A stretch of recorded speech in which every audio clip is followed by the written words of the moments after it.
Shalom, selamat pagi. Shalom. Puji nama Tuhan.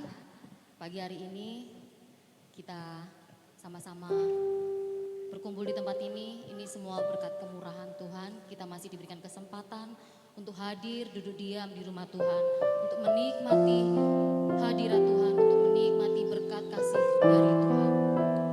Kita siapkan hati kita. Satu hal yang kita rindu, untuk kita dapat diam, duduk di rumah Tuhan, menikmati kasih Tuhan, menikmati kuasa dari Tuhan. Haleluya Yesus. Terima kasih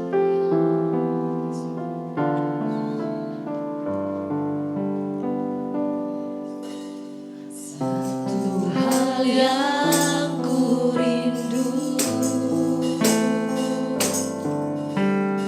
berdiam di dalam rumah-Mu. Satu hal yang ku minta, menikmati baik-Mu Tuhan.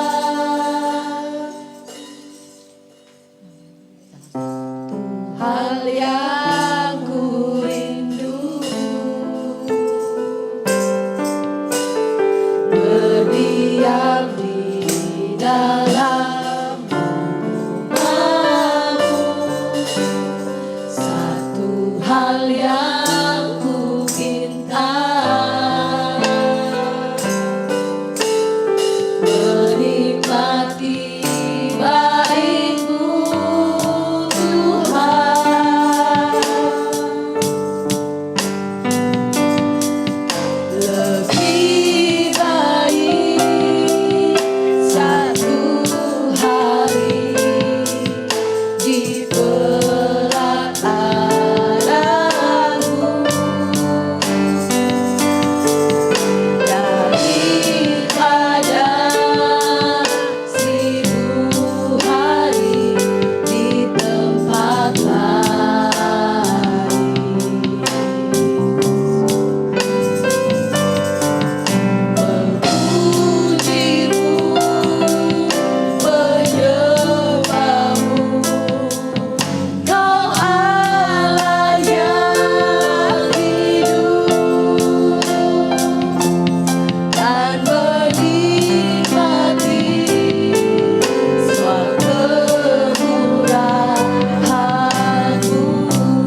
memujimu, menyembahmu. Kau Allah yang hidup dan menikmati semua kemurahan-Mu.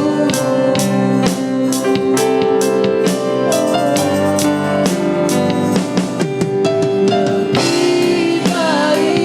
diberat anakku daripada 1000 hari di tempat lain. Memujimu, menyembahmu. Kau Allah yang hidup dan menikmati semua kemurahan-Mu.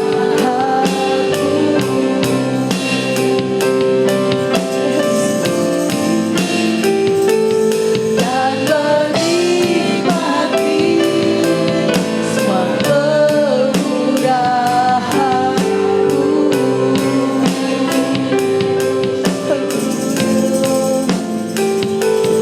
Dan menikmati semua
lebih baik satu hari diberat anakku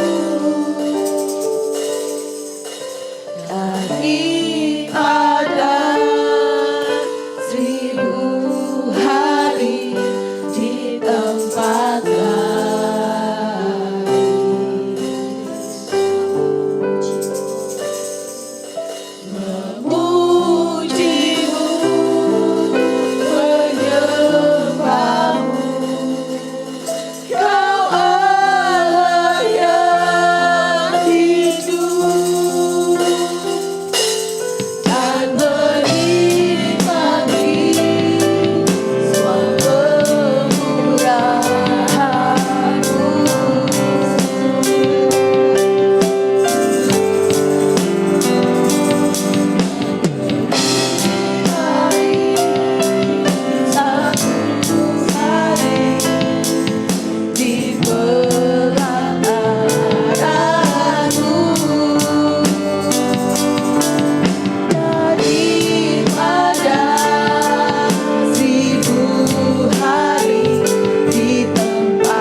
syukur ya Bapak. Pagi hari ini Tuhan, Kau masih memberikan kami kesehatan ya Bapak. Sehingga kami dapat bersama-sama berkumpul di sini untuk memuji, memuliakan nama-Mu Tuhan. Kami yakin dan percaya Tuhan, kuasa-Mu ada di tempat ini Tuhan. Terlebih dahulu Tuhan, ampuni segala dosa dan pelanggaran yang kami lakukan Tuhan. Sucikan hati kami Tuhan, sehingga kami layak untuk meninggikan nama-Mu ya Bapa. Terima kasih Tuhan Yesus. Kami serahkan saudara kami yang belum hadir Tuhan. Kami percayakan keselamatan mereka hingga mereka tiba di tempat ini ya Bapa. Tuhan berkati ibadah ini Tuhan, dari awal pertengahan sampai akhirnya ya Bapa. Engkau berkati dari WL Singers sampai pemain musik ya Bapa. Dan juga hamba yang membawakan firman. Sehingga Tuhan, apa yang mereka sampaikan Tuhan dapat berbuah dalam hati kami. Terima kasih Tuhan Yesus. Kami siap untuk menyenangkan hati-Mu. Di dalam nama Tuhan Yesus Kristus kami sudah berdoa dan mengucap syukur. Haleluya. Amin. Amin. Firman Tuhan hari ini saya ambil dari Ibrani 11 ayat 6. Tetapi tanpa iman tidak mungkin orang berkenan kepada Allah. Sebab barang siapa berpaling kepada Allah, ia harus percaya bahwa Allah ada dan bahwa Allah memberi upah kepada orang yang bersungguh-sungguh mencari Dia. Amin. Amin. Puji nama Tuhan. Masih tetap semangat ya. Haleluya. Awal bulan ya. Sukacita Tuhan melimpah dalam hidup kita. Amin. Mari kita nyanyikan bahwa Tuhan Yesus itu selalu baik buat kita. Amin.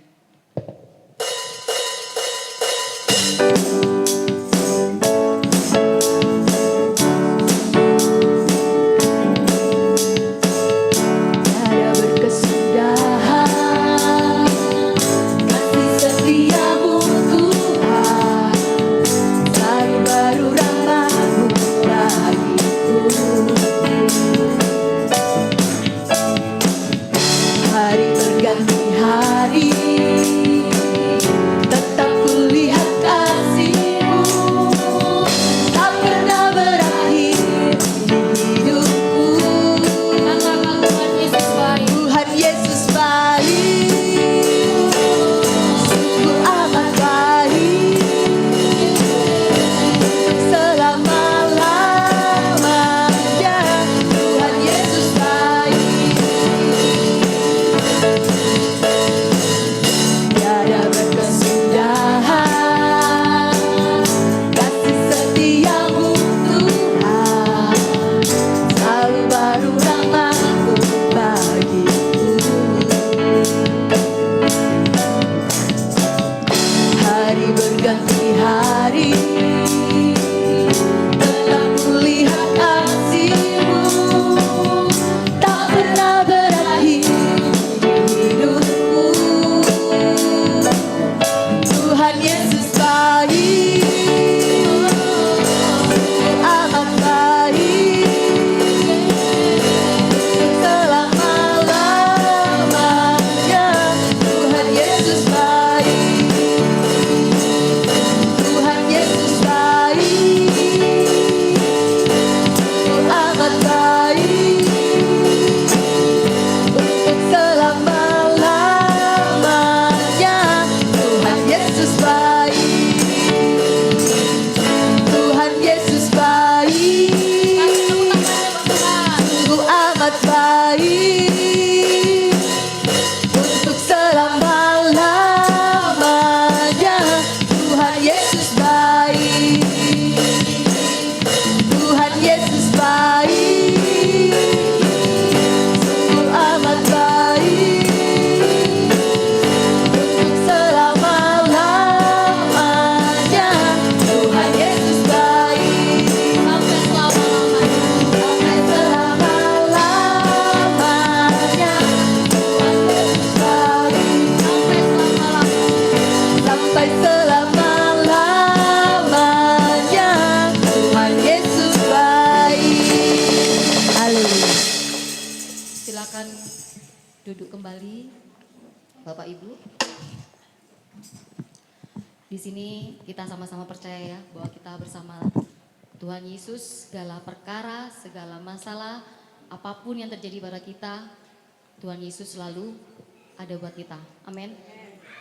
Mari kita nyanyikan lagu bersama Yesus, kita dapat melakukan segala perkara.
ruang kesaksian, mungkin di antara jemaat pada pagi hari ini, 1 minggu kemarin, mungkin ada yang mau menyaksikan cinta kasih Tuhan, bisa silakan ke depan untuk menunggu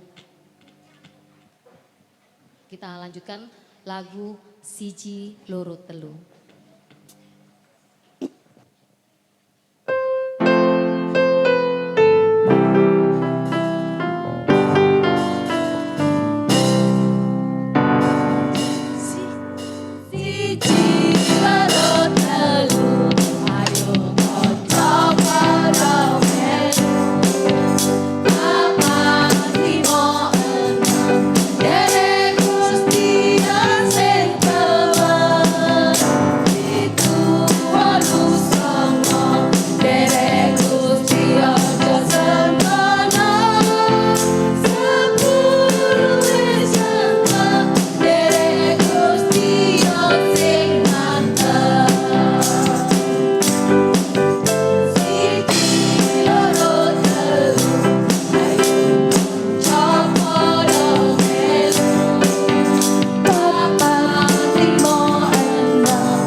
Cinta kasih Tuhan, mungkin Pak Sugeng, Pak Arnold, mungkin belum ada. Pak Sugeng mungkin ya? Oh belum ya, baik. Kita siapkan hati kita akan menerima berkat dari Tuhan, berkat firman Tuhan yang selalu menguatkan kita dalam kehidupan kita.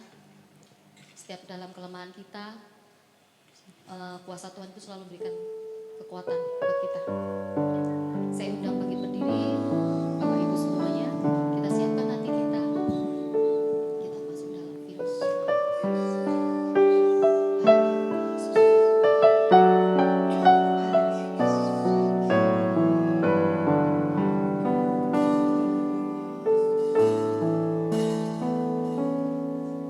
Di dalam kelemahanku sempurna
kasih anugerah-Mu pada pagi hari ini Tuhan. Terima kasih buat penyertaan, terima kasih Tuhan buat pemeliharaan.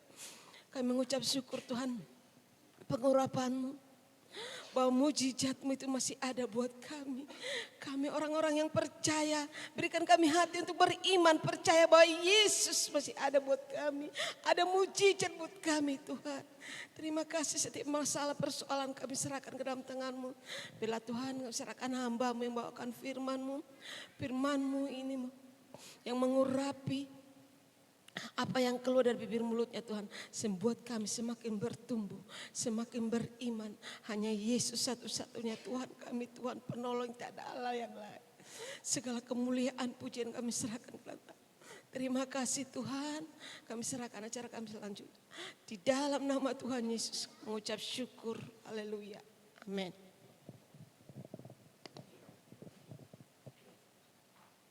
Cek, puji nama Tuhan, silakan duduk Bapak Ibu, ada haleluya. Ya, puji nama Tuhan. Nah, kemarin kita sudah lihat firman Tuhan mengenai perbedaan agama Islam dan Yahudi dan Kristen, karena tiga agama ini adalah satu Bapak, sumbernya dari Bapak Abraham. Bisa kecilin sedikit Pak ya. Nah, tetapi perbedaannya adalah yaitu yang membuka jalannya siapa? Ya, pemandunya siapa? Kalau Israel atau agama Yahudi itu saya mau katakan targetnya adalah Musa. Musa yaitu Nabi Musa.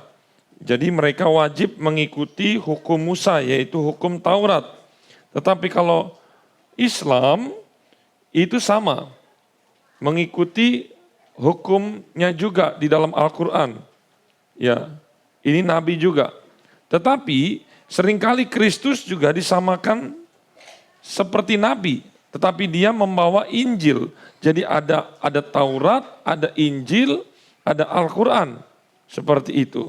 Tetapi perbedaan di antara mereka itu dan persamaannya adalah kalau Yahudi dan Al-Quran itu sama-sama manusia yang mencari untuk bisa selamat. Itu perbedaan mendasarnya. Perbuatan dan amal baik itu sama seperti Taurat. Tetapi kalau yang kita percayai yaitu adalah agama Kristen, itu berbeda. Tuhan yang mencari manusia, bukan manusia yang mencari Tuhan.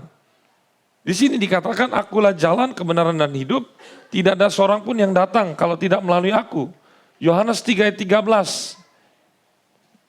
Yesus yang sudah naik tuh ke surga.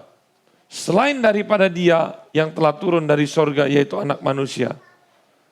Ini ada ayat-ayatnya yang luar biasa yang kita pelajari. Tetapi di dalam bagian yang kedua ini kita akan melihat Tuhan yang benar di dalam konsep Kristen. Nah, ada yang pertanyaan begini. Adakah pernyataan yang mendukung Yesus itu Tuhan bukan manusia biasa? Ini seringkali dari umat-umat kita, tetangga kita berkata Yesus nggak pernah tuh ngomong dia itu adalah Tuhan. Yesus nggak pernah. Ternyata ada banyak sekali ayatnya. Coba kita baca dulu Lukas 9 ayat yang ke-20.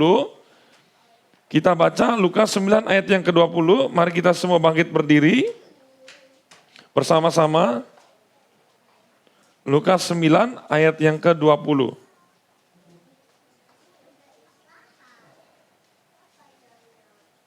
Kita baca dalam hitungan ketiga, 1, 2, 3. Menurut kamu, siapakah aku ini? Jawab Petrus, silakan duduk. Ini mewakili murid-murid Yesus. Jadi ada banyak pernyataan. Jadi minimal saksi itu 2 atau 3. Itu paling sedikit. Nah, dari murid Yesus berkata, bisa tolong diam ya di depan. Ya, Yesus berkata, siapakah aku ini? Menurut murid Yesus, perwakilan pertama yaitu Yesus adalah Mesias dari Allah. Mesias itu sama, artinya apa? Adalah Allah yang menjadi manusia. Yang kedua, ini pernyataan Yesus sendiri. Ini yang luar biasa. Kamu menyebut aku guru dan Tuhan. Dan katamu itu tepat. Nah, ini pengakuan Yesus. Sebab memang akulah guru dan Tuhan. Saya mau katakan, Yesus itu apakah nabi? Betul, dia nabi, punya jabatan nabi. Tapi Yesus bukan hanya nabi.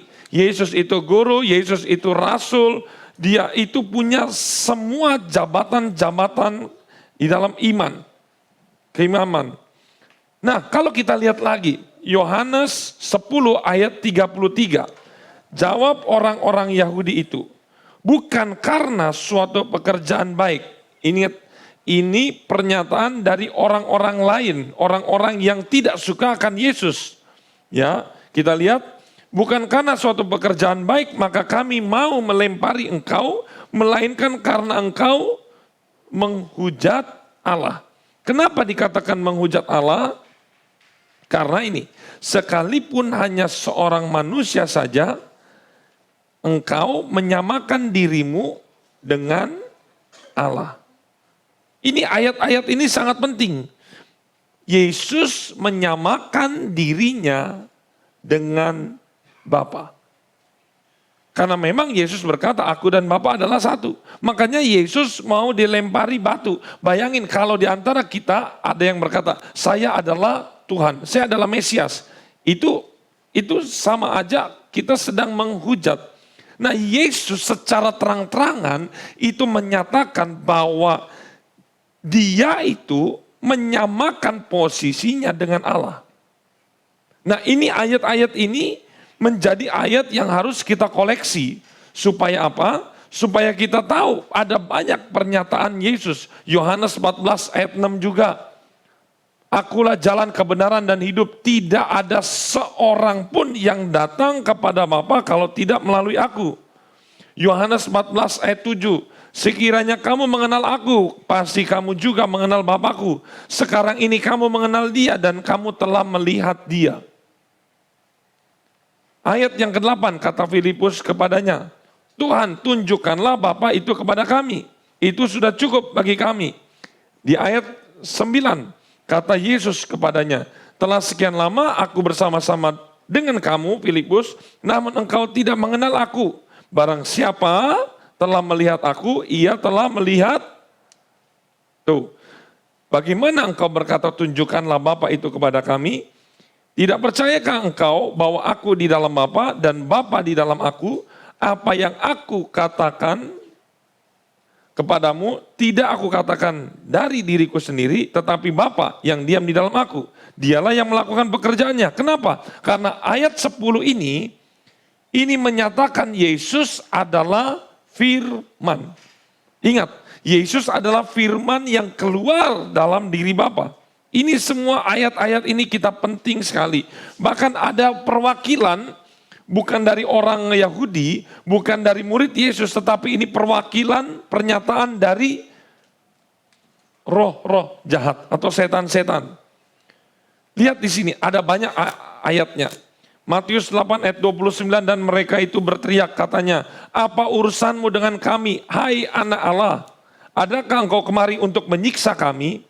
Tuh lihat, ada beberapa poin. Mereka menyatakan Yesus itu anak Allah, yaitu Mesias, yaitu apa? Allah itu sendiri. Dan yang kedua, mereka itu langsung ketakutan kemari untuk menyiksa.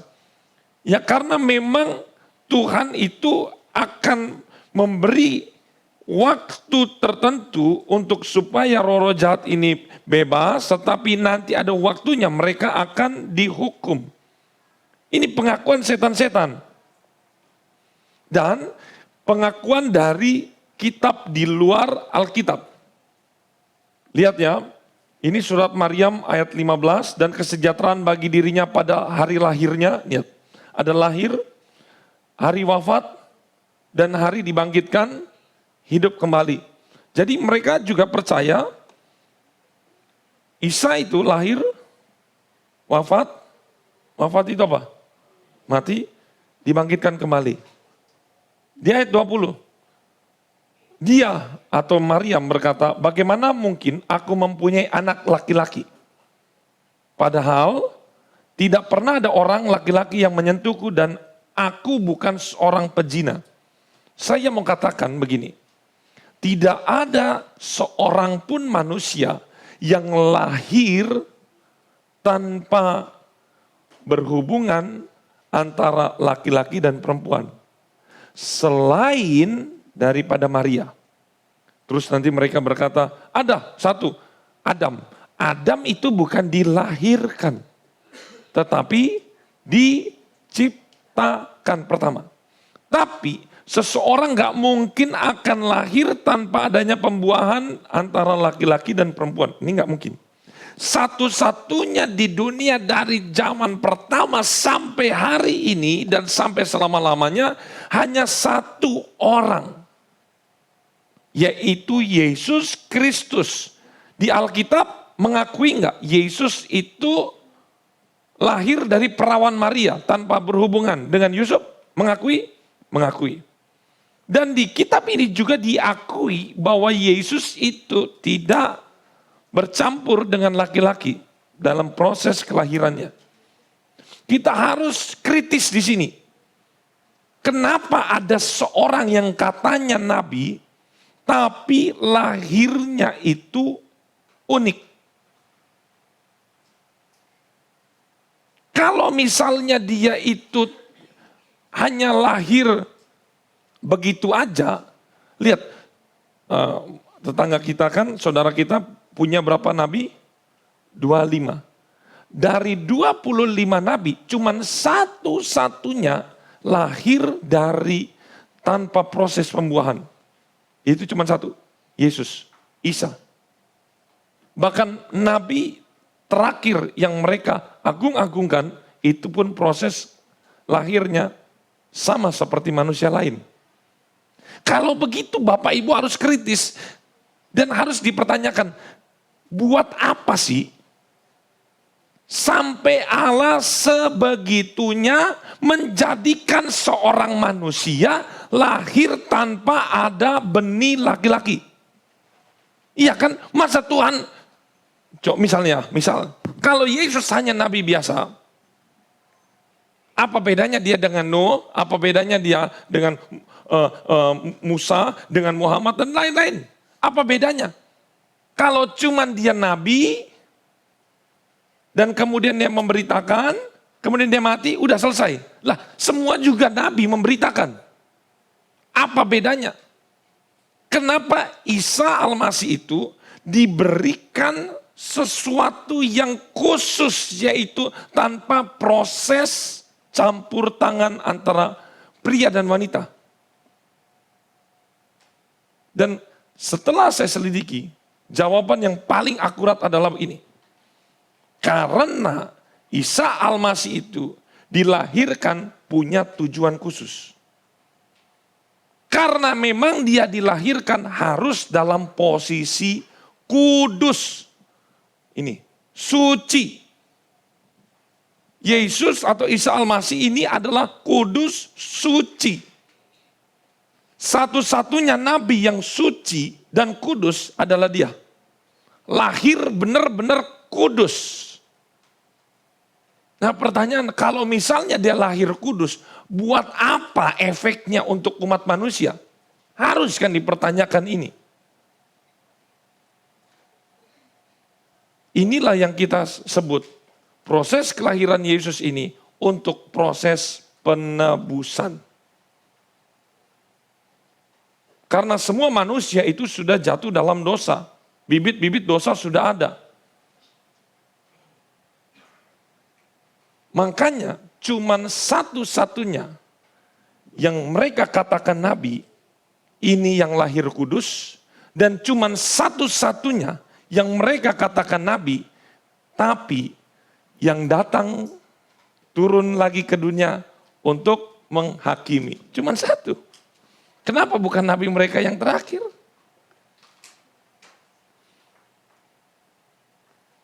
Dalam harusnya prosesnya Bapak Ibu, Yang menghakimi dan dihakimi lebih besar mana? Menghakimi dan dihakimi lebih besar mana? Yang menghakimi. Yang menghakimi itu derajatnya jauh lebih tinggi dan lebih besar. Gak mungkin kita sama-sama manusia, sama-sama saling menghakimi. Gak bisa. Yang menghakimi itu adalah harus suci, kudus. Menghakimi yang dosa. Bagaimana kalau Yesus itu dosa akan menghakimi yang dosa? Dosa ketemu dosa, gak bisa, ini gak adil. Itu dia. Ini spesialnya. Di luar kitab kita sudah tertulis juga. Ada lagi. Ayat 34 dikatakan, itulah Isa putra Maryam yang mengatakan perkataan yang benar yang mereka ragukan kebenarannya. Tuh. Ayat 35 tidak patut bagi Allah mempunyai anak. Maha suci dia. Di situ ditulis semua. Isa Al-Masih maha suci. Suci, maha. Bukan hanya sekedar suci tetapi ada tulisan maha. Apabila dia hendak menetapkan sesuatu, maka dia hanya berkata kepadanya, jadilah. Berkata, jadilah. Memang Yesus itu adalah siapa? Firman. Maka jadilah sesuatu itu. Lihat, Yesus itu firman. Isa berkata, dan sesungguhnya Allah itu Tuhanku dan Tuhanmu, maka sembahlah dia. Ini adalah jalan yang lurus. Ini sama seperti ini. Tetapi mereka tidak mengenal konsep Trinitas, Tritunggal. Makanya mereka selalu terjebak di dalam hal ini. Lah, ini ada ayatnya, sembahlah Tuhan. Lah, Yesus juga di dalam Alkitab adalah sembah Tuhan. Dan itu sudah kita bahas waktu kemarin. Tetapi ini tidak memungkiri bahwa Yesus itu juga adalah Tuhan. Lihat. Ini adalah jalan yang lurus. Sama seperti ayat, akulah jalan, kebenaran. Kebenaran itu apa? Kebenaran kata lainnya, kebenaran itu tidak bengkok. Kebenaran kata lainnya apa? Lurus. Sama semuanya. Jadi puncak proses keselamatan manusia sebagai Tuhan yang benar adalah diakhiri dengan satu, yaitu Yesus. Tetapi mereka berkata, agama kita agama yang paling sempurna. Oke, kalau mereka agama yang paling sempurna dan disempurnakan karena mereka lahirnya belakangan, tetapi kenapa konsepnya mereka justru kembali kepada Taurat? Contoh, Taurat mengajarkan penebusan dosa dengan cara apa? Dengan apa? Sembelih binatang. Di Kristen apa ada sembelih binatang? Enggak ada. Tapi muncul lagi di berikutnya sembelih lagi binatang. Di Taurat ada sunat. Di Kristen tidak diwajibkan lagi. Sunat gak ada masalah di sini. Tetapi untuk sunat pun untuk kesehatan, tapi sunat tidak menyelamatkan. Tetapi dalam Muslim kembali lagi ke situ. Segala sesuatunya kembali. Yang di sini, yang di Taurat adalah amal dan perbuatan baik, mencari Tuhan dan segala macam. Kristen anugerah, kamu percaya, kamu selamat. Balik lagi ke Muslim, amal dan perbuatan baik, kembali lagi. Semuanya kembali. Justru Bapak Ibu saya mau katakan, Yahudi dan Islam itu banyak kesamaan. Enggak percaya? Contohnya, sholatnya. Ayo. Kalau Yahudi, apakah menghadap kiblat? Menghadap kiblat. Doanya 3 kali. Muslim 5 kali.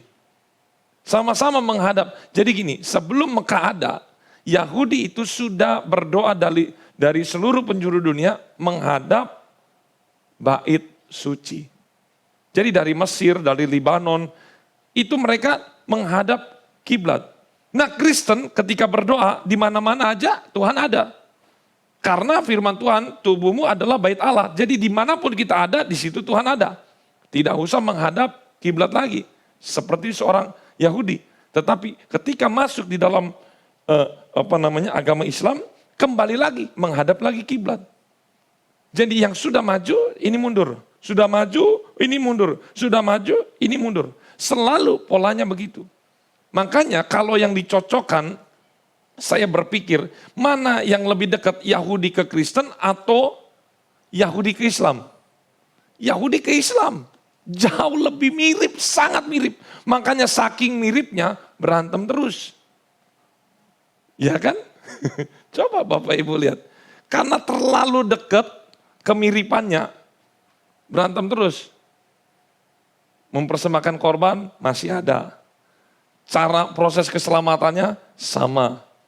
Cara proses sembayangnya, apakah mereka Yahudi nggak sujud? Itu sebelum Islam muncul, mereka tuh ibadah sholatnya sama, sujud begini. Sama polanya. Pakai kerudung, semuanya sama. Makanya saya mau katakan kakak adik itu sering berantem ya ini. Yahudi sama Islam. Jadi Bapak Ibu kalau misalnya sekarang kan banyak perang. Nih, saya mau kasih tahu. Di Israel itu nomor 1 memang orang Yahudi paling banyak. Tetapi paling banyak nomor 2 itu Muslim. Misalnya ada 1 juta, 100 orang. 100 orang ya, 100 orang. Nih 100 orang, 80% itu orang Yahudi. 70% orang Yahudi, ini gambarannya. 70% orang Yahudi, 20 orang Muslim, 10 orangnya itu ada yang Kristen, ada yang apa, ada yang Buddha apa. Jadi Kristen itu di sana sangat-sangat paling sedikit. Itu dia. Jadi justru di Israel sendiri tentara Muslim banyak. Kemarin ada yang menolak pemain bola, itu kipernya Muslim Israel. Jadi kalau misalnya perang karena mereka Zionis apa, lah ini nggak ada hubungannya dengan agama. Karena ini memang bangsa. Tetapi kebalikannya, yang mereka anggap Palestina itu Muslim, justru di sana kedua terbanyak adalah, memang di Palestina yang terbanyak adalah Muslim. Tapi kedua bukan Yahudi, yang terbanyak kedua adalah Kristen. Baru habis Kristen ada lagi orang-orang Yahudi juga di dalamnya. Jadi kalau kita melihat ini, pola-pola ini, kita akan mengerti 3 agama ini saling gesek-menggesek. Terus, berantem terus. Karena apa? Asal usul 1, Abraham. Memang ini kesalahan fatal dari seorang bapak kita Abraham. Karena Abraham tidak taat kepada Tuhan, dia akan memperoleh anak perjanjian, disenggol sama istrinya, udah kamu ini aja, nurutin saran saya. Dia ikuti saran istrinya, efeknya sampai hari ini. Oleh karena itu Bapak Ibu, ketiga agama ini sangat mirip. Cuman tur leadernya itu beda, tour guide-nya beda. Musa, Yesus, Muhammad. Ini 3 nih ya. Oh mungkin di tasnya saya ada amplop itu, bisa tolong nanti. Nah, coba kita lihat lagi. Apakah tujuan Nabi Isa turun ke bumi? Kesamaannya. Ajaran Islam dan Nasrani ini sama-sama. Sama-sama tadi kita sudah lihat kan, lahir suci dari seorang perawan. Semua sama. Tidak pernah berdosa, sama semuanya. Islam, Al-Quran, Alkitab sama. Sekarang ada di surga, sama. Kita semua percaya Yesus ada di surga. Akan turun ke bumi pada akhir zaman sebagai hakim. Kristen dan Islam sama, semua sama nih. Tapi ada yang perbedaan. Ajaran Islam, Isa akan turun sebagai hakim. Membunuh Dajjal. Tapi ajaran Nasrani, dia sudah turun ya 2000 tahun lalu. Ketika ia lahir, tujuan Nabi Isa ke bumi pertama kali ini menjadi tebusan bagi banyak orang. Itu yang mereka nggak tahu. Ya bisa tolong maju sini. Jadi inilah persamaan dan perbedaannya. Jadi kalau kita mau bilang sama-samanya, banyak samanya. Tetapi hanya satu perbedaannya. Ketika perbedaannya itu mereka menganggap bahwa Isa kayu salib itu adalah bukan Isa, tapi ini masih penafsiran ya, bukan di Al-Qur'annya. Ya, ini masih hadisnya. Mereka menyatakan bahwa yang disalib itu adalah Yudas yang menyerupai dengan Yesus. Itu dia. Nah, apakah agama Kristen menyelamatkan? Kan tadi Om Jerry bilang, 3 agama ini sama-sama Allahnya. Kalau 3 agama ini sama-sama Allahnya, harusnya konsep keselamatannya sama. Saya katakan bisa jadi. Oke, saya setuju. Karena nggak mungkin orang yang Tuhan sudah berikan Taurat, masa ikut Taurat nggak selamat? Nggak mungkin. Tapi kita lihat dulu. Apakah agama Kristen menyelamatkan? Saya mau katakan agama Kristen tidak menyelamatkan. Ingat ya, agama tidak menyelamatkan. Tetapi firman Tuhan berkata, ketika kita percaya Yesus Kristus adalah Tuhan dan Juru Selamat, itu yang menyelamatkan. Ingat sekali lagi, agama tidak menyelamatkan. Semua agama tidak menyelamatkan. Karena agama itu dibentuk adalah satu kumpulan orang-orang percaya, dibentuklah, saya mau tanya, GPDKC menyelamatkan? Enggak menyelamatkan. Enggak ada yang menjamin. Tetapi, kita lihat konsep ini ya, saya ajari. Kalau begitu, apakah kita perlu beragama Kristen? Saya ilustrasi amplop ini.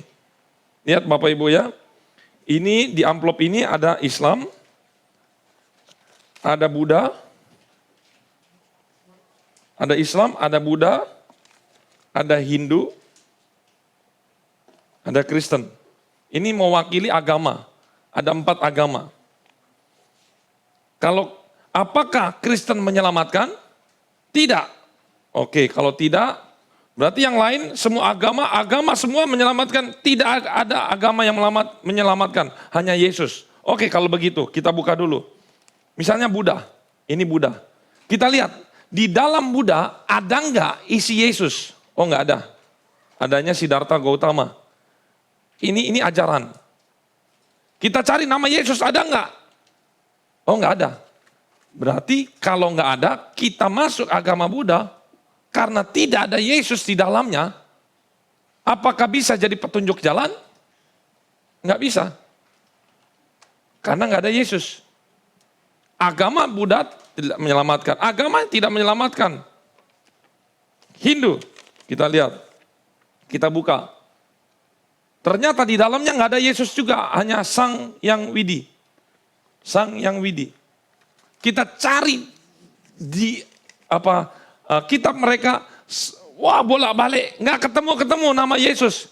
Nah kalau nggak ketemu-ketemu nama Yesus, kenapa kita masih memeluk agama Hindu? Karena di sini tidak ada nama Yesus. Hanya ada ajarannya Sang Yang Widi. Jadi otomatis yang kita cari itu bukan agamanya, tetapi isi di dalamnya. Ada nggak Yesus itu? Kalau di Islam, kita lihat, oh Yesus. Yesus itu nabi. Ya. Yesus itu ternyata hanya nabi. Dan ini Tuhan mereka, Allah SWT ini. Ya. Nah tetapi Allah juga yang mereka katakan Allah, sama Allahnya dengan Islam, dengan Yahudi dan Kristen. Sama-sama menyatakan Allah juga, Allah. Allahnya Muhammad dan Allahnya Abraham sama. Itu lihat. Tetapi perbedaannya, ada nggak di dalam Al-Quran menyatakan bahwa Isa itu adalah Tuhan? Tidak lengkap. Ada nama Isa, tetapi tidak lengkap. Jadi kalau mau saya bilang, ada nama Isa tapi cuma setengah jalan. Terus bagaimana kita bisa selamat kalau kita masuk agama Islam, tetapi Yesusnya bukan petunjuk jalannya? Ini pun nggak bisa. Jadi yang saya mau katakan, ketika kita punya agama Kristen, memang agama Kristen tidak menyelamatkan. Tetapi di dalam agama Kristen ada ajaran tentang Yesus. Ini bukan masalah tentang agamanya. Mau kita buat agama baru, misalnya agama apa? Agama panci. Yus agama panci, tapi dalamnya isinya harus Yesus. Misalnya loh ini loh. Jadi saya nggak mengagungkan Kristennya, tetapi yang kita harus fanatik adalah isi di dalamnya. Di dalamnya itu ada Yesus nggak? Ajaran Yesus yang penting itu, yang menyelamatkan. Jadi kalau begitu kesimpulannya, penting nggak kita beragama Kristen? Sangat penting. Meskipun agama Kristen tidak menyelamatkan, tetapi di dalam ajaran agama Kristen ada petunjuk-petunjuk jalan menuju keselamatan, menuju surga yang diajarkan oleh Yesus. Ini yang sangat penting. Karena apa? Ini lihat, bagaimana seseorang tahu tempat tujuan tanpa melihat peta? Mau kemana kamu?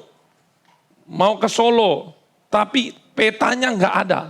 Mau kemana? Mau ke surga, tapi petunjuk jalannya nggak ada. Yang tahu ke surga hanya yang sudah pernah ke surga. Yesus sudah pernah ke surga, ada ayatnya tadi. Anda pilih mana untuk kepastian keselamatan? Kalau Yahudi, ini sudah dipastikan mustahil. Makanya di Indonesia seringkali ada orang-orang yang mesianik itu mau jadi penganut aliran agama Yahudi. Saya katakan mustahil. Karena agama Yahudi itu punya syarat yang mutlak. Bapak ibu pertama punya darah Yahudi. Orang Samaria aja yang darahnya Yahudi ada tapi cuma setengah, itu pun tidak diakui. Harus murni darah Yahudi, baru boleh kamu agama Yahudi. Lah, kalau kita yang gak ada darah Yahudi gimana? Gak bisa. Kalaupun mereka bisa jadi agama Yahudi, apakah mereka pasti selamat? Enggak, karena mereka harus menjalankan hukum Taurat. Dan Yesus berkata enggak ada yang bisa menjalankan hukum Taurat, satu orang pun, kecuali Yesus itu sendiri. Kalau begitu, Islam bagaimana? Ingat, Islam sama. Menggunakan kekuatan sendiri, amal dan ibadahnya. Coba dah kita fair-fairan dah. Kita fair-fairan. Jujur nih ya, jujur. Kira-kira nih, kalau kita timbang-timbang, perbuatan baik kita dan perbuatan buruk kita, perbuatan buruk itu dibagi dua. Yang sudah kita lakukan dan yang masih dalam pikiran, tapi belum terlaksana, itu sama-sama buruk. Pertanyaan saya, banyak berbuat baik atau banyak berbuat buruk? Bapak Ibu, Yesus pernah tanyakan ini sama orang-orang yang mau melempari wanita ini, wanita yang ketahuan penjina ini dengan batu. Siapa di sini yang tidak merasa dirinya berdosa, dia dahulu yang lempari wanita ini dengan batu. Satu-satu pergi. Mereka dalam hatinya sadar bahwa tidak ada mereka yang hidupnya benar. Jangankan ini, 50-50% aja saya benar dan saya juga dosa. Karena begini loh, Bapak Ibu, seringkali pikiran kita itu memang mau benar tapi bisa jadi jahat. Contohnya misalnya, saya mau ke gereja, niatnya apa? Ibadah. Bagus itu niatnya ibadah. Tapi di tengah jalan tiba-tiba ada yang senggol kita, mulut kita langsung meso, dosa. Wis. Ya. Cuman karena masalah kecil, dosa lagi. Jadi bayangin dalam satu hari kita sudah melakukan berapa kali dosa, tetapi kita sudah melakukan berapa kali kebaikan.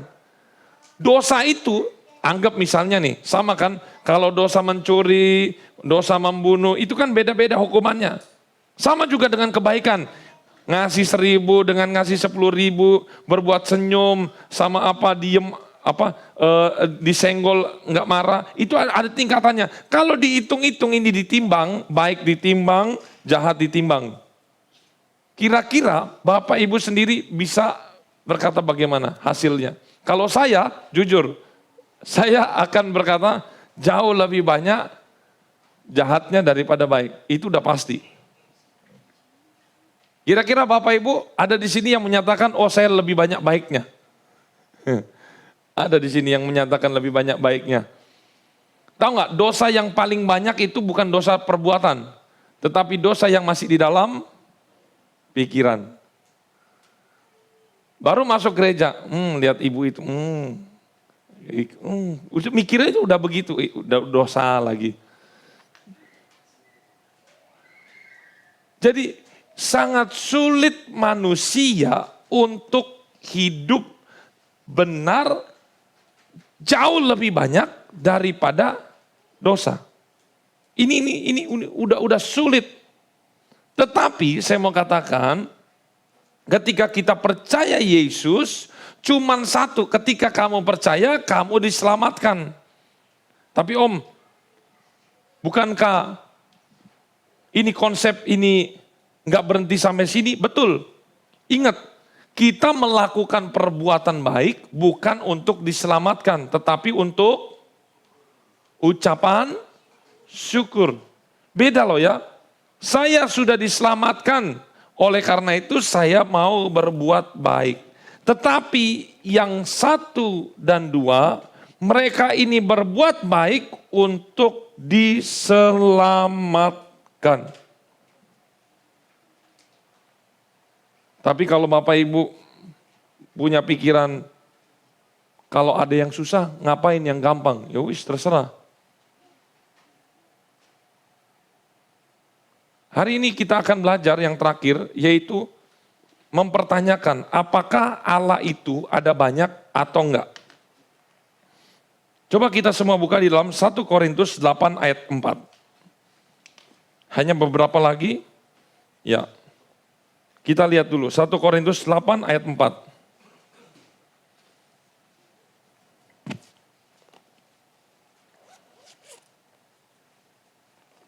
1 Korintus 8 ayat yang keempat. Kita baca ini pelan-pelan ya, nanti saya akan artikan ini. 1, 2, 3, tentang hal makan daging, persembahan berhala, kita tahu tidak ada berhala di dunia dan tidak ada Allah lain daripada Allah yang... Nah, kalau dalam bahasa Arab ini mirip sekali sama dengan syahadatnya orang muslim. La ilaha illallah. Lihat. Ini, tidak ada Allah lain daripada Allah yang Esa. Ya, saya nggak sertakan 1 Korintus 8 ayat 4 ini, kalau dalam terjemahan Arabnya hampir mirip. Ini syahadatnya orang Kristen. Dan ini sudah ada jauh 500 tahun sebelum Islam ada. Jadi yang menjadi pertanyaan kita bersama, ketika mereka, ayo syahadat dulu, la ilaha illallah, tiada Tuhan selain Allah. Nah mereka berpikir itu punya mereka.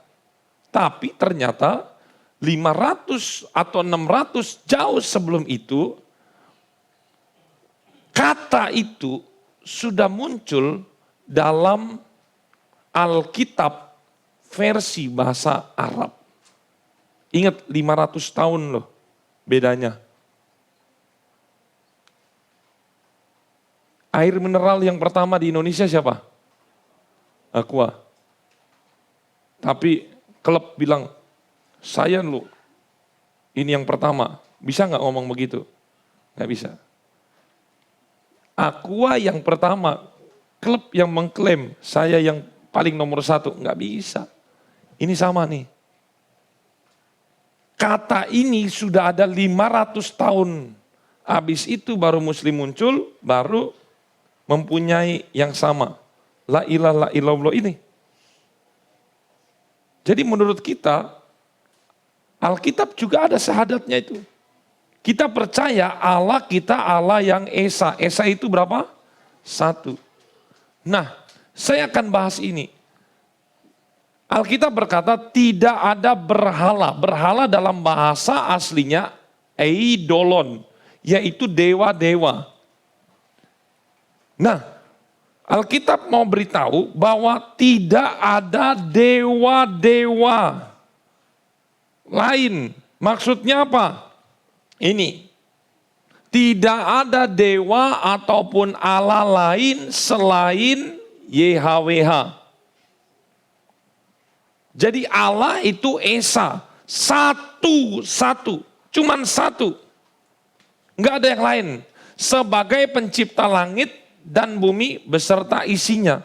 Tetapi nanti Bapak Ibu lihat di ayat 5, kok terjadi pergeseran yang membingungkan. Coba kita baca lagi. Sebab sungguh pun ada apa yang disebut Allah, hanya kecil ya, baik di surga maupun di bumi, dan memang benar, coba baca, ada, coba stop dulu, memang benar ada banyak, dan banyak Tuhan yang demikian. Loh, kalau kita baca sebelumnya, tidak ada berhala di dunia, dan tidak ada Allah lain daripada Allah yang Esa, tetapi di sini dikatakan memang benar, ada banyak Allah. Dan banyak Tuhan yang demikian. Apa arti ayat ini? Artinya ini. Ada banyak ciptaan YHWH yang mengaku dirinya itu adalah Tuhan, sang penguasa alam semesta. Salah satunya siapa? Salah satunya yang kita tahu adalah yang sombong dijatuhkan, itu siapa namanya? Lucifer. Itu dijatuhkan ke bumi karena dia mau menyamakan dirinya sama seperti Allah. Makanya firman Tuhan, betul, ada banyak Allah, ngaku-ngaku Allah pencipta. Bayangin Bapak Ibu, kalau Bapak Ibu ketemu satu sosok yang bisa terbang, kemudian dia bercahaya, dia berkuasa, memberikan kekuatan dan segala macam. Bapak Ibu di zaman primitif waktu itu. Kemudian dia memberikan segala sesuatunya, pasti orang-orang yang melihat itu berkata apa? Wah, dewa, wah, berkuasa. Orang-orang itu kan nggak tahu, pengetahuannya cuma sampai situ. Padahal mereka tidak tahu bahwa yang memberikan mereka kuasa itu adalah ciptaan juga dari yang lebih tinggi dari mereka. Jadi sebenarnya kalau saya berpikir banyak ini, apakah Allah itu ada banyak? Kemungkinan betul ada banyak Allah. Yang lebih benar adalah kemungkinan betul para dewa-dewa yang disembah ini apa, lembu emas, apa semua segala macam. Itu betul, mereka menyatakan ada banyak Allah, ada banyak berhala, betul. Tetapi itu adalah malaikat yang jatuh karena melawan Tuhan. Nah, mereka ini yang dijadikan dewa, dijadikan sesembahan, dan manusia semua menyembah yang mereka pikir itu adalah Tuhan. Karena Bapak Ibu harus punya prinsip, di dunia ini tidak ada Tuhan satu, Tuhan dua, Tuhan tiga. Bayangin kalau begitu Tuhannya ada banyak, siapa yang ciptain bumi? Ayo, saya nanya. Masa yang ciptain bumi ini Tuhannya berame-rame? Kan gak mungkin. Kalau ada satu bumi berarti cuma ada satu Tuhan. Amin. Atau misalnya begini, manusia ada banyak nih. Siapa yang pencipta manusia? Apakah Tuhan itu, Tuhannya misalnya ada 5, menciptakan manusia yang sama? Masuk akal enggak? Atau lebih masuk akal Tuhan yang satu menciptakan manusia yang satu? Ingat loh, langit dan bumi itu dan manusia dalam udah satu paket. Kalau langit dan bumi ada, berarti yang ciptain langit dan bumi itu adalah cuma satu. Enggak mungkin ada banyak Tuhan satu, Tuhan dua, Tuhan tiga, Tuhan empat. Enggak mungkin. Karena kalau ada banyak Tuhan, ini bisa berapa ini? Kira-kira Tuhan mana yang menciptakan manusia? Enggak bisa. Kalau begitu kenapa ada banyak begini? Berarti ada yang asli, yang lain palsu. Yang mengaku-ngaku dirinya Tuhan. Kita sudah dibekali oleh firman Tuhan. Dan kita sudah tahu nih, cara kerja iblis bagaimana. Cara kerja iblis adalah dia menyerupai, lihat, iblis itu ingin menjadi seperti Allah. Ingin apa? Ingin disembah. Makanya konsep ini ketika kita pakai, oh ternyata kalau saya pikir-pikir, kenapa ada banyak orang-orang yang menyembah berhala dan Allah itu membenci orang-orang yang menyembah berhala. Kenapa? Karena menyembah berhala itu sama dengan menyembah setan. Siapakah setan? Yaitu malaikat yang jatuh. Inilah yang Tuhan benci. Oleh karena itu, Bapak Ibu, saya mau kasih tahu pada saat siang hari ini, kita harus percaya bahwa alam semesta ini yang begitu besar, ada langit, ada bumi, semua planet, itu Tuhannya cuma satu. Katakan ke kiri kananmu, Tuhan cuma satu. Lihat ini ayat ini penting. Allah itu Esa, one, satu. Kalau ada yang mengaku, oh ada Zeus, ada apa nih, Hera, Atlantis, wah mengaku segala macam, ingat, waktu iblis jatuh, dia nggak sendiri. Iblis jatuh ke bumi itu bersama dengan rekan-rekannya yang banyak. Bayangin, ketika iblis itu jatuh bagaimana? Misalnya ketika dia jatuh, dia punya kuasa nggak?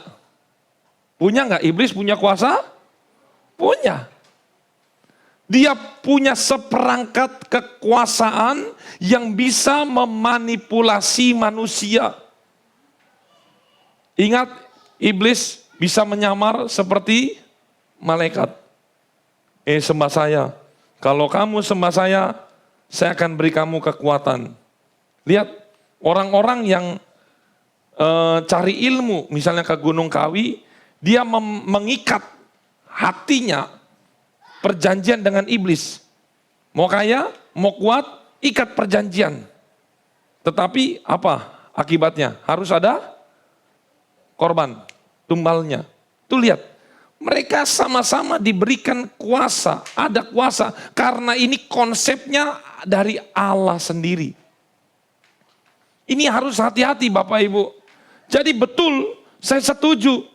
Yang di sini dikatakan, memang benar ada banyak Allah.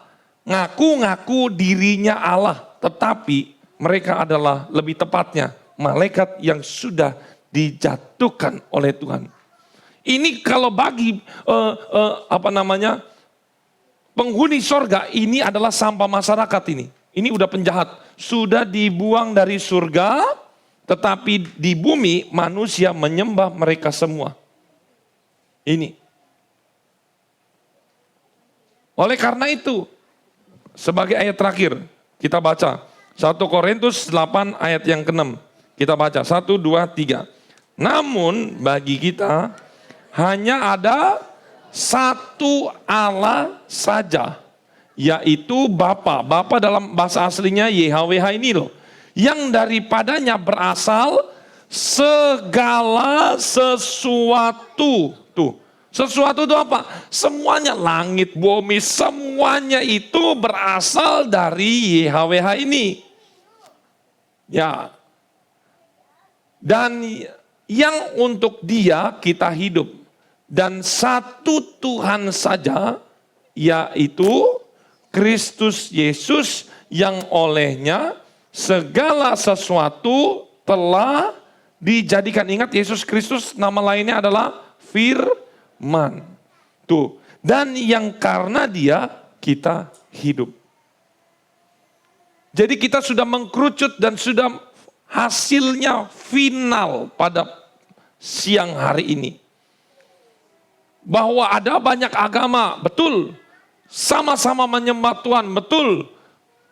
Bahkan ada agama wahyu dan agama non-wahyu. Betul, ada banyak orang yang ingin mencari dan segala macam kebenaran Allah, betul. Tetapi kita lihat, mengkerucut dari agama wahyu, dan agama non-wahyu, kita tahu yang betul adalah agama wahyu. Agama wahyu ada 3. Yahudi, Kristen, Islam. Kita pilih yang mana? Tour guide-nya ini. Yang Yahudi mustahil, yang Islam juga dia harus mencari sendiri. Dan kita kemarin sudah bahas bahwa setiap orang yang nanti akan dihakimi harus masuk Shirathul Mustaqim. Silakan, mau yang langsung jalannya enak atau langsung proses Shirathul Mustaqim ini. Tetapi firman Tuhan berkata, kalau kita sudah diselamatkan, satu permintaan Tuhan, menghasilkan buah.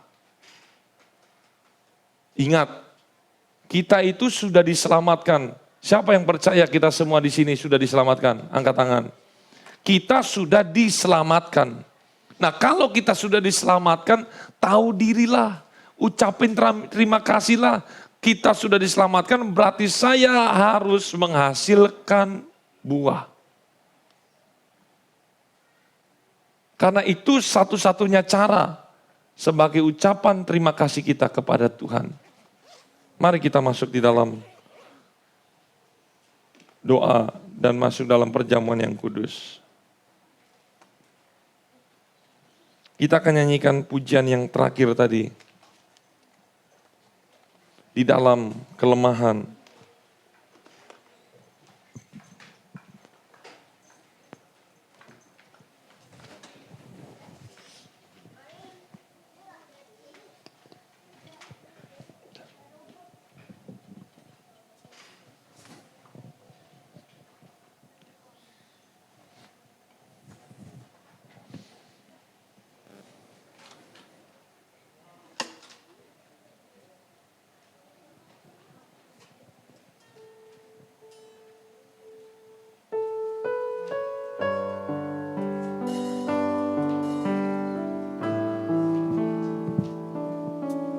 Di dalam kelemahan sempurna kuasa-Mu, hebatnya tata